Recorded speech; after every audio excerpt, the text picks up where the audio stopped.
સાબરકાંઠામાં ખાનગી શેડ્યુલિયામાં નિયમોના ધજાગરા ઉડાવતા વાહન ચાલકો નજરે પડ્યા।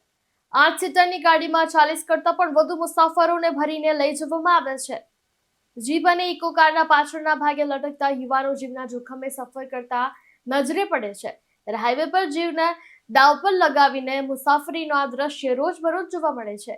અકસ્માતોની ઘટનાઓ વારંવાર બનતી હોવા છતાં ટ્રાફિક પોલીસ અને આરટીઓ વિભાગની આંખો હજુ સુધી ખુલતી નથી। તંત્રની નિષ્ક્રિયતા સામે લોકોમાં ભારે રોષ જોવા મળી રહ્યો છે। સ્થાનિક લોકો કહે છે કે નિયમો ફક્ત કાગળ પર જ છે, મેદાનમાં કોઈ અમલ થતો નથી। હાઈવે પર ખુલ્લેઆમ દોડતી આ મોતની સવારીઓ કોઈ પણ સમયે મોટી દુર્ઘટનાને આમંત્રણ આપી શકે છે। ત્યારે શું તંત્ર હજુ પણ કોઈ મોટી દુર્ઘટનાની રાહ જોઈ રહ્યું છે?